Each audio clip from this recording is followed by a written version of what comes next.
Irmãos e amigos, nós estamos aqui numa série de Natal. Por que será que nós estamos numa série de Natal, né? Nós estamos na série do mês de dezembro e o tema dessa série é algo inesperado. E por que algo inesperado? Porque no Natal nós comemoramos o quê? O nascimento de Jesus, a vinda de Jesus a esse mundo. E a vinda de Jesus foi totalmente inesperada, apesar de ter sido profetizada com tantos detalhes no Velho Testamento. O apóstolo Paulo diz no livro de Gálatas que Jesus veio na plenitude dos tempos, cumprindo as profecias do Velho Testamento, mas as pessoas não identificaram dessa forma. Por quê? Porque eles tinham expectativas diferentes das de Deus. Muitas vezes eu e você queremos colocar Deus numa caixinha e queremos que Deus haja da forma que a gente deseja. Nós queremos colocar Deus numa caixinha e queremos que Ele faça o que a gente quer, do jeito que a gente acha que deve ser feito, porque muitas vezes eu e você pensamos que somos mais inteligentes do que Deus, mais sábios do que Deus. E eu acho que se você já viveu um pouquinho com as suas frustrações, com as suas escolhas erradas, você e eu sabemos que nós não somos mais sábios do que Deus, e nós não somos deuses, não é verdade? Dependemos dEle, precisamos dEle para guiar os nossos passos. Aliás, a Bíblia diz no Provérbios 16, se você consagra os seus planos ao Senhor, é Ele que os faz bem-sucedidos. Bom, mas voltando aqui ao nosso tema inesperado. O povo de Israel não entendeu que Jesus era o Messias. E por que não? Porque eles tinham a expectativa de um Messias. Messias significa ungido de Deus, o Messias prometido no Velho Testamento, que viria reinar sobre a nação de Israel, que ele seria um líder político, que ele teria um poder militar para livrar a nação de Israel da opressão do Império Romano, que dominava praticamente todo o mundo conhecido da época. Então, quando Jesus vem como alguém que não era hippie, mas tinha uma mensagem de paz e amor, quando Jesus vem, andando ali com seus discípulos, não nos grandes centros políticos, nem econômicos, nem religiosos, não no grande centro que era Jerusalém, mas vindo da Galiléia, andando com seus discípulos que não eram cultos, não eram rabis, eram gente como eu e você, gente comum. O que acontece? Eles não veem Jesus o Messias. E quando Jesus começa a falar sobre perdoar os inimigos, que isso, nós odiamos nossos inimigos. Quando Jesus começa a falar coisas de que a lei dizia, por exemplo, para não matar, mas se no seu coração você já odeia o seu irmão, você está agindo como um assassino. Ou quando lá no Velho Testamento dizia para não adulterar, mas aí Jesus diz assim, quando no seu coração você já desejou alguém com intenção impura, você já adulterou com ela. Quando Jesus traz uma mensagem completamente elevada, superior do que toda a humanidade já conheceu, os princípios éticos e morais de Jesus, claro, baseados na lei do Velho Testamento, mas indo muito além, porque a revelação plena de Deus, a humanidade, os seus contemporâneos não viram em Jesus, era algo muito inesperado. Agora para pensar, quando aquele que diz assim, eu sou o Filho de Deus, e aí ele está pendurado numa cruz, aqueles que estavam diante dele não concebiam um rei, um Messias, um ungido de Deus morrendo na cruz como um ser humano comum. Jamais. Eles não concebiam. Aqueles seres humanos que estavam diante de Jesus não conseguiam entender que Deus poderia morrer como um ser humano, como um homem, como qualquer um de nós. Aquilo que eles deveriam se prostrar de joelhos e adorar Jesus por aquilo que ele estava fazendo, se entregar sacrificialmente por cada um de nós, por toda a humanidade, pelos pecados de toda a humanidade. Na verdade, todos que assistiam aquele quadro, aquela situação, deveriam se prostrar de joelhos e adorar Jesus, mas eles não fizeram. Eles ridicularizaram Jesus, eles humilharam Jesus, eles realmente viram Jesus como um mentiroso, como um charlatão, como um enganador, mas não como um Messias. E até mesmo os seus discípulos não compreenderam Jesus, porque quando Jesus morre, eles ficaram desesperançados, eles ficaram confusos, o caos se instalou no coração deles, porque eles não compreendiam nada do que havia acontecido com Jesus ao morrer na cruz pelos pecados de toda a humanidade. Eles não entenderam o que João Batista disse lá em João 1,29, eis o Cordeiro de Deus que tira o pecado do mundo. Eu sempre menciono isso, porque essa é uma frase, um versículo bíblico, João 1,29, muitas pessoas não sabem nem que é versículo bíblico, que nós conhecemos, o povo brasileiro conhece muito, Cordeiro de Deus que tira o pecado do mundo. Eles não compreenderam que Jesus era aquele que morreria no lugar da humanidade, assim como o Cordeiro morria no Velho Testamento no lugar do pecador. Então, por isso que o Natal é algo inesperado. A vinda de Jesus foi inesperada para a sua geração, a forma que ele veio. A profecia existia, mas eles não entenderam em Jesus o cumprimento das profecias do Velho Testamento, a não ser, então, que depois que Jesus ressuscita, encontra seus discípulos, então os primeiros discípulos começam a registrar, e Mateus então recebe essa habilidade, essa capacidade de conectar o Velho Testamento com o Novo, e nós vamos ler aqui um texto de Mateus, do Evangelho de Mateus, que fala exatamente da vinda de Jesus. Eu quero ler com você, Mateus capítulo 1, verso 18. O texto bíblico diz assim, registro do Evangelho de Mateus: foi assim o nascimento de Jesus Cristo. Maria, sua mãe, estava prometida em casamento a José. Era noiva de José, não eram casados, noivo. Naquela época o noivado era tão sério que se o marido morresse, ou se o homem morresse, a mulher já era considerada viúva, mesmo sem ter nunca se casado de fato. Porque o noivado era muito, o compromisso aqui era muito sério. Então, antes que se unissem, ou seja, que eles tivessem qualquer relação sexual, achou-se grávida pelo Espírito Santo. Por ser José, seu marido, um homem justo e não querendo expô-la à desonra pública, pretendia anular o casamento secretamente. Para pensar um pouquinho na história. Domingo passado nós lemos o relato de Lucas, da mesma cena, a partir do que Maria viveu. Aqui nós estamos vendo o relato de Mateus, a partir do que José viveu. E é muito interessante ver os dois quadros, como eles se completam. Domingo passado, pregando em Lucas, o pastor Lucas usou a história dos pais de João Batista. A Isabel era estéril, já a idade avançada, e ia ter um filho. Isabel era prima de Maria, essa jovenzinha adolescente, que estava dada em casamento por seus pais. O que é interessante aqui é que, se você ler o Evangelho de Lucas, Maria, depois que ela recebe ali o anúncio do anjo de que ela seria mãe, concebida pelo Espírito Santo, ela vai visitar a sua prima Isabel. E aqui a gente não tem exatamente os detalhes da sincronia desses fatos, mas alguns estudiosos acreditam que Maria volta de lá e depois que José tem essa revelação de que Maria está grávida. Então você imagina essa história na nossa época. Mariazinha, uma menina de cerca de 15 anos, vai visitar a prima nas regiões montanhosas da Judéia, que é a Isabel, mãe de João Batista. 3 meses depois, ela volta a encontrar o seu noivo. E ela fala assim: José, fui visitar minha prima, ela está ótima, inclusive ela está grávida. Olha, idade avançada, um milagre de Deus maravilhoso. E eu quero dizer para você que eu também estou grávida. Você? Oh, mas nós estamos com compromisso de casamento? Não, mas eu estou grávida pelo Espírito Santo. Espírito Santo? Que Espírito Santo é esse que engravidou você? Você imagina o quadro? José falou: não, senhora, que história é essa? Pode me contar tudo. Não, o anjo Gabriel apareceu para mim e disse que eu ia conceber pelo Espírito Santo, que o Espírito Santo me envolveria, e por isso eu sou bendita entre as mulheres. Eu falo: vai contar essa história para outro trouxa? O que você acha? Você some 3 meses daqui, vai visitar tua prima e volta grávida e vem dizer que é do Espírito Santo? José fica preocupado. Só que José era um cara decente. Naquela época, se Maria tivesse grávida mesmo, estando noiva de José, ela seria apedrejada. Então, José, mesmo não crendo naquela história do Espírito Santo, José pensa assim: eu tenho que resolver esse problema para que Maria não sofra. Então, ele queria, a Bíblia diz ali na sequência do texto, olha o verso 19. Por ser José, seu marido, um homem justo, não querendo expô-la à desonra pública, pretendia anular o casamento secretamente. José estava querendo resolver um problema. Você já enfrentou o problema que você começa a planejar as coisas na sua cabeça? Como que eu vou sair dessa situação? Como que eu não posso ficar com Maria, porque esse filho não é meu. Mas eu também não posso deixar ela morrer por esse pecado. Não, de jeito nenhum. Como que ele ia resolver esse dilema? E ele começa a pensar. Como sair disso secretamente? Ele começa a pensar: puxa, eu vou embora e a culpa vai cair sobre mim, como se eu tivesse abandonado ela.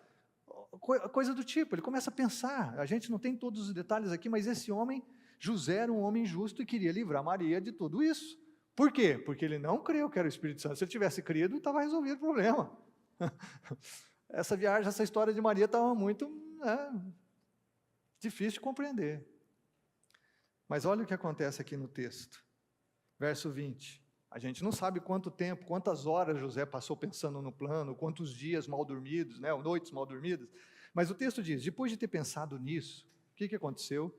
Apareceu-lhe um anjo do Senhor em sonho e disse, José, filho de Davi, não tema receber Maria como sua esposa, pois o que nela foi gerado procede do Espírito Santo. Não tema. O que foi gerado é realmente do Espírito Santo. Ela dará à luz um filho, e você deverá dar-lhe o nome de Jesus, porque ele salvará o seu povo dos seus pecados. Tudo isso aconteceu para que se cumprisse o que o Senhor dissera pelo profeta. Lá em Isaías capítulo 7, Isaías capítulo 8, mais de 600 anos antes, o profeta Isaías já havia profetizado isso. A virgem dará à luz um filho. Que profeta iria falar algo sobre isso se não fosse inspirado pelo Espírito Santo? A Bíblia diz aqui, a virgem ficará grávida e dará à luz um filho, e lhe chamarão Emanuel, que significa Deus conosco. Ao acordar, José fez o que o anjo do Senhor lhe tinha ordenado e recebeu Maria como sua esposa. Realmente acreditou na história depois que o anjo apareceu. É? Mas não teve relações com ela, enquanto ela não deu à luz um filho. E lhe pôs o nome de Jesus. Só destacando aqui que José e Maria tiveram uma vida conjugal normal, como qualquer casal, depois que Jesus nasceu. E que essa ideia de que Maria continuou virgem para o resto da vida, não está na Bíblia. A Bíblia diz claramente isso. Maria não permaneceu virgem, Maria estava virgem quando recebeu a concepção do Espírito Santo, teve Jesus, e depois eles tiveram outros filhos, como Tiago, que escreveu um dos livros do Novo Testamento, por exemplo, como Judas, que escreveu outro livro do Novo Testamento, por exemplo. Então eles tiveram uma vida conjugal normal, como qualquer casal pode ter na presença de Deus, porque o sexo é uma bênção dentro do casamento. Mas voltando ao nosso texto aqui, algo inesperado aconteceu. E o que é interessante é que nós temos dois nomes aqui para Jesus. Dois nomes para o Cristo, para o ungido. O primeiro deles é Jesus. E Jesus era um nome muito comum, tinham outros Jesuses na época. Jesus era um nome comum por quê? Porque ele é uma transliteração do nome Josué do Velho Testamento, que significa Deus salva ou Deus é salvação. Então era um nome comum. Agora, também o anjo diz que esse Jesus que deveria receber o nome de Jesus, Deus salva ou Deus é salvação, que ele teria um nome que significava Deus conosco, Emanuel. E naquela época ninguém se chamava Emanuel. Ninguém. Hoje nós temos alguns, mas naquela época não. Por quê? Porque esse nome do profeta Isaías, dado pelo Espírito Santo, tinha um peso muito grande.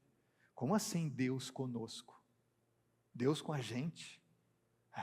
Porque eles não compreendiam a proximidade de Deus, ainda que o Deus revelado no Velho Testamento era um Deus próximo do seu povo, habitou no meio do seu povo, se revelou ao seu povo de várias maneiras, mas eles ainda não tinham essa compreensão plena de um Deus que é capaz de se tornar um conosco, um Deus que é capaz de deixar a sua glória nos céus para vir habitar entre os homens. Então, as pessoas não tinham esse nome Emanuel. Eles não tinham. Que era um peso muito grande para uma criança ter esse nome. O que eu quero chamar você a atenção é o que esses nomes, eles nos ensinam aqui. Obviamente, eu não tenho muito tempo para compartilhar com você sobre isso. É uma riqueza tão grande que esses nomes trazem. Mas eu quero mencionar algumas coisas. O que Jesus e o nome Emanuel, Deus conosco, significam para a gente? A primeira coisa é identificação. Identificação. Deus em Cristo, Ele tornou-se homem, Ele se identificou plenamente com a gente. O Deus revelado na Bíblia não é um Deus distante, apesar de que Ele está acima da sua criação, Ele é transcendente, mas Ele é também o Deus imanente, é o Deus dentro. Ele é o Deus que habita no alto e sublime trono, segundo o próprio profeta Isaías, mas também é o Deus que habita o coração quebrantado e contrito. Então, o Deus revelado aqui, sobretudo através do seu próprio Filho Jesus, é o Deus que se identifica plenamente com a gente. Ele sabe as nossas dores, Ele sabe as nossas lutas. A Bíblia diz que Jesus se identificou plenamente, Ele foi 100% homem. A única área em que Jesus não se identificou conosco é o pecado. Jesus nunca pecou. Mas tudo que eu e você vivemos, tudo, absolutamente tudo, Jesus se identificou plenamente com a gente. Esse nome Deus Emanuel significa isso. Deus deixou a sua glória nos céus.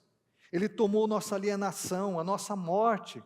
Quando Ele morre na cruz do Calvário e diz, Deus meu, por que me desamparaste? Quando Ele morre como um ser humano normal, comum, como qualquer um de nós. E as pessoas então, por causa disso, rejeitam Jesus. Lembra do que os acusadores de Jesus disseram diante da cruz? Se você é filho de Deus, desce da cruz agora. e aí nós vamos crer em ti. Mas Jesus escolhe morrer, porque ele está em plena identificação conosco, como seres humanos. Paulo, quando escreve sobre isso, lá em Filipenses 2, ele diz assim: seja a atitude de vocês a mesma de Cristo Jesus. Por quê? Que embora sendo Deus, não considerou que o ser igual a Deus era algo a que devia apegar-se, mas esvaziou-se a si mesmo, vindo a ser servo, tornando-se semelhante aos homens, e sendo encontrado em forma humana, humilhou-se a si mesmo e foi obediente até a morte, morte de cruz. Paulo diz assim: essa deve ser a mesma atitude minha e sua, nos esvaziando de nós mesmos, para podermos viver a vontade de Deus, para que Ele reine no nosso coração, e essa é a melhor vida possível nesse mundo, em honra a Deus, esvaziando-nos de nós mesmos. Jesus se esvaziou da sua glória, Ele é 100% Deus, mas Ele também se tornou 100% homem, e esse conceito, 100% Deus, 100% homem, é extremamente importante. Aquele que nunca foi criado, Jesus, tornou-se humano, porque Ele é Deus, Ele existe desde a eternidade. Aquele que era ilimitado, tornou-se limitado por um corpo humano, um corpo físico. Aquele que tinha toda a glória, esvaziou-se humilhado entre os homens. É interessante que João diz assim: o verbo, a palavra logos no grego, se fez carne e habitou entre os homens. A palavra logos na concepção grega, né, era o princípio ordenador de todas as coisas, era impessoal, como se fosse uma energia, uma força que coordena o mundo. Esse é o logos grego. Não, o verbo, o logos divino é Jesus, e ele não é impessoal, ele se relaciona conosco, ele é o Deus conosco, o Deus que se identifica plenamente com a gente. Por isso nós podemos confiar, por isso nós podemos depositar sobre ele nossas angústias, ansiedades, nossas dores, porque ele foi um homem de dores, e há muito que a Bíblia fala sobre isso que você poderia realmente pensar. Nada impessoal, o cristianismo não é nada impessoal, é um Deus pessoal que se identifica plenamente conosco. A segunda palavra é sacrifício. Sacrifício, Deus conosco é o Deus do sacrifício, porque Ele abriu mão da sua glória nos céus.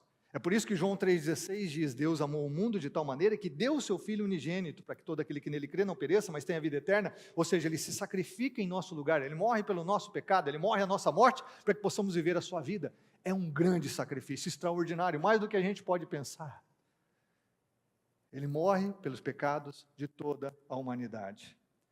Quando nós pensamos sobre isso, nós nos esquecemos que esse Jesus que nós vamos comemorar agora em dezembro, o nascimento dele, ele veio exatamente com o propósito de morrer por cada um de nós, de sacrificar por cada um de nós, o preço da nossa salvação, da nossa redenção. Mateus 20, o texto diz que eles estavam subindo para Jerusalém, e Jesus está dizendo aqui que subindo com seus discípulos, ele fala: e o Filho do Homem, que é o termo para Messias no Velho Testamento, simbolizando ele mesmo, o Filho do Homem será entregue aos chefes dos sacerdotes, aos mestres da lei, eles o condenarão à morte, o entregarão aos gentios para que zombem dele, o açoitem, o crucifiquem, no terceiro dia ele ressuscitará. Ou seja, esse bebezinho que nós estamos celebrando agora no Natal, em dezembro, é aquele que veio, na verdade, para viver tudo como nós, se identificando plenamente, mas também para sacrificar por nós na cruz do Calvário. E ele já estava explicando isso para os seus discípulos que não compreenderam o que ele estava dizendo. Deus conosco nos remete à verdade do sacrifício de Jesus. E por que é tão importante a gente compreender que esse Deus se encarna? Não é reencarnação, é encarnação. Ele tomou a carne humana, o verbo se fez carne e habitou entre os homens. Por que é tão importante entender isso? Porque a encarnação de Jesus revela a grandiosidade do nosso pecado, a miséria do nosso pecado. Deus precisava vir morrer pelo homem. Segunda coisa, ela nos mostra a impossibilidade da redenção humana sem intervenção divina. Se Deus não viesse aqui, se identificando plenamente com a gente, morresse no nosso lugar, não haveria salvação para nenhum de nós, para nenhum membro da humanidade, nenhum participante da humanidade. Terceiro, mostra que a Bíblia deixa claro isso, só existe um mediador entre Deus e os homens. E o único mediador, conforme 1 Timóteo 2,5, é Jesus Cristo, aquele que é 100% Deus, 100% homem, e que morre no nosso lugar, para que os nossos pecados não nos separem mais de Deus, para que não sejamos mais alienados do nosso Criador. Por isso a terceira palavra aqui é reciprocidade. Reciprocidade. O Deus conosco fala de reciprocidade, de relacionamento. Reciprocidade significa dar e receber, é uma condição essencial para a qualidade das relações entre as pessoas e também essencial para a qualidade da relação nossa com o Deus revelado na Bíblia e em Jesus Cristo. Os deuses das outras religiões não se relacionam com os seus súditos, ou seus servos, ou seus seguidores, como o Deus da Bíblia se relaciona. Porque aqui é uma troca, ainda que nós sejamos tão desiguais, Deus é o Criador de todas as coisas, nós criaturas imperfeitas, Deus é perfeito, nós não, Ele é santo, nós não. Ainda que haja toda diferença em Cristo, essa diferença, ela realmente se desfaz. Deus continua sendo Criador e nós criaturas, mas em Cristo, esse abismo de separação foi preenchido pelo amor de Deus. E nós podemos nos relacionar com Ele. Nós podemos nos relacionar com Ele. Irmãos, esse abismo foi preenchido, e é por isso que nós podemos andar pelo novo e vivo caminho, aberto pelo sangue de Jesus. Nós podemos chamar Deus de Pai. De Pai. Olha o que o apóstolo Paulo fala da vinda de Jesus aqui em Gálatas 4. Minha filha mandou esse texto essa semana no grupo, eu falei, eu preciso compartilhar esse texto. Quando chegou a plenitude do tempo, Deus enviou o seu Filho, nascido de mulher, nascido debaixo da lei, a fim de redimir os que estavam sob a lei, para que recebêssemos a adoção de filhos. E porque vocês são filhos, Deus enviou o Espírito de seu Filho aos seus corações, o qual clama, Abba, Pai. Assim você já não é mais escravo, mas filho, e por ser filho, Deus também o tornou herdeiro. Aleluia! Que texto lindo, maravilhoso, irmãos. Esse é o Deus que diz assim, eu te chamo de filho, você pode me chamar de pai. Qual religião no mundo alguém pode chamar Deus de Pai? Só o cristianismo. Porque o abismo da separação foi preenchido pelo amor de Deus. Há um mediador entre Deus e os homens, Jesus Cristo, Deus, homem, que morreu pelos nossos pecados e que nos permite nos relacionar como um filho se relaciona com o Pai, com o Deus que nos criou à imagem e semelhança. Quero dizer para você assim que o monoteísmo, as três grandes religiões monoteístas no mundo, cristianismo, islamismo e o judaísmo. Mas o monoteísmo no cristianismo é completamente diferente, é radicalmente diferente do monoteísmo no judaísmo e no islamismo. Porque no monoteísmo no cristianismo, você pode chamar Deus de Pai. Há um relacionamento íntimo, recíproco, é extremamente relacional. Nós podemos nos relacionar com Deus. Por quê? Porque o amor é uma realidade interpessoal. Amor fala de possibilidade de relacionamento de uma pessoa com outra. Por definição, o amor é dirigido ao outro. É preciso existir duas pessoas para que aconteça o amor. E Deus não criou robôs, Ele poderia obrigar você a segui-lo. Mas Ele não faz isso porque Ele quer o seu amor. Ele quer se relacionar com você com amor, como um pai se relaciona com o filho. Ele podia nos obrigar, nos subjugar, mas Ele não faz isso porque Ele quer um relacionamento de amor. Ele é amor. Ele é amor. E Jesus afirmou que essa expressão de amor, a maior expressão de amor é dar. Para amar você precisa do outro, para dar você precisa do outro para receber. E Jesus diz assim, ninguém tem maior amor do que aquele que dá a vida pelos seus amigos. Deus amou o mundo de tal maneira que deu. Relacionamento de amor, um com o outro. Deus com o seu povo. Deus com a humanidade, Ele deu. Amor precisa de duas pessoas. Algo interessante aqui que eu quero mencionar para você, é porque, obviamente, a cultura grega influenciou muito o mundo no tempo de Jesus. E na cultura grega, por exemplo, se você olha a obra de Platão, a obra conhecida como O Banquete, ou O Simpósio, dentro do grego, quando você olha a obra de Platão, ele fala de Sócrates. E Sócrates, então, essa obra tem vários discursos, e Sócrates encontra uma mulher muito sábia, e a mulher sábia diz assim que os deuses, os grandes deuses gregos não podiam amar. E por que eles não podiam amar? Porque amar significa desejar. E se você deseja o que o outro tem, então é porque você tem necessidades. Logo, se você tem necessidades, você não pode ser Deus. Portanto, os deuses gregos não podem amar. O que é o cristianismo? O cristianismo apresenta o amor que existe em função do outro, para dar, para compartilhar.